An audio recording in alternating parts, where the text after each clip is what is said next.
Den her video er ude lidt sent, fordi jeg var egentlig inde til Nightcrawler på premieredatoen, men jeg kom lidt for sent, og derfor gik jeg glip af de første par minutter af filmen. Så jeg har her de sidste par dage prøvet at se, om jeg på en eller anden måde kunne få set de første par minutter, så jeg kan få det hele med. Men nu har jeg bare tænkt, fuck it, nu skal den her anmeldelse ud, så her kører vi. Nightcrawler er instrueret af Dan Gilroy, som også har stået bag ved Born Legacy-filmen, og den har en fantastisk Jake Gyllenhaal i hovedrollen som Lou Bloom. Filmen handler om ham her, Lou Bloom, som fortsat arbejder inden for nyhedsbranchen, og ikke ved at sidde bag skranken og oplæse nyhederne, nej, han tager rundt og filmer ulykker. Så det vil sige, hvis der er nogen, der kører galt, så er han der på stedet for at filme ulykken, få nogle billeder, og så sælger han det så til diverse nyhedsbureauer og tv-kanaler, så de kan vise det i deres udsendelser. Lou er egentlig rigtig god til det her, og igennem filmen begynder han at blive bedre og bedre, og han begynder faktisk næsten at blive for god til sit arbejde ved, at nogle af de optagelser, han sælger til nyhedsbureauerne, de måske ikke er helt oprigtige, og måske ikke helt lovlige. Så ja, det er skide godt. Lou Bloom er som sagt spillet af Jake Gyllenhaal, og Jake Gyllenhaal giver nok sin karrieres allerbedste præstation i den film her. Du ser ikke Jake Gyllenhaal på nogen måde i den rolle her. Og den måde jeg definerer en god skuespiller på, er hvis jeg kun ser karakteren, det vil sige at jeg ikke ser skuespilleren. Som jeg lidt nævnte med Gone Girl, så med Neil Patrick Harris' karakter.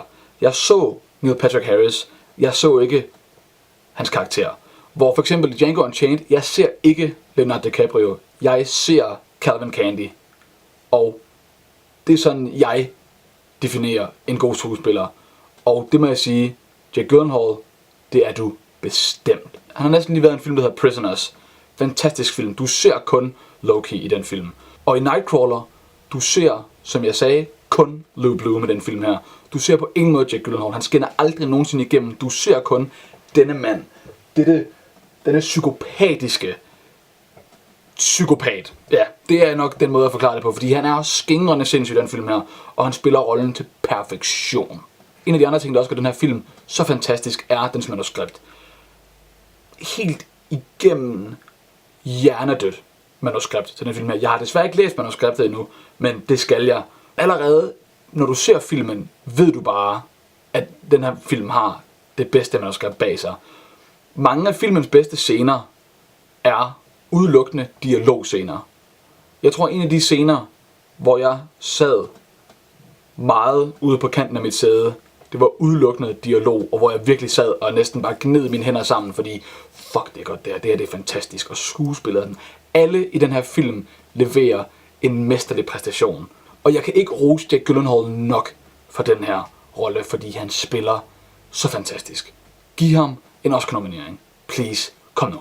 Han fortjener det. Og for at komme tilbage til det med manuskriptet, det er så stramt skrevet dialog.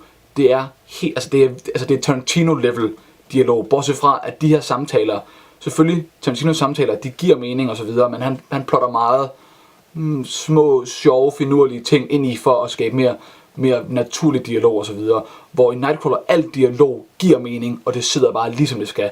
Udført, skrevet, filmet, fuldstændig som det skal. Der er ikke noget som helst at komme efter i filmens dialoger overhovedet. Og de sidste 20 minutter af filmen, det er lang tid siden, at jeg har siddet og været så spændt på noget. Jeg sad virkelig, næsten på gulvet. Jeg kunne ikke komme længere ud på kanten af mit sæde. Og jeg tror ikke, jeg har haft det sådan, siden jeg vender til Captain Phillips. Og det er jo, igen, der er dialog, og lidt mere dialog, og så ellers bare fantastisk udførte skud og spænding er lige noget for mig.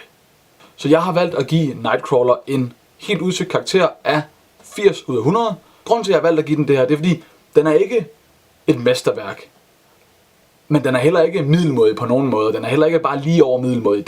Den er virkelig god og virkelig godt udført. Og så også bare igen, jeg siger det igen. Undskyld, I må hade mig, men det skuespil, det er fantastisk.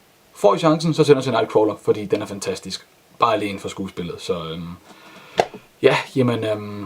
så ses vi vel forhåbentlig på fredag, eller måske på lørdag. Bye bye!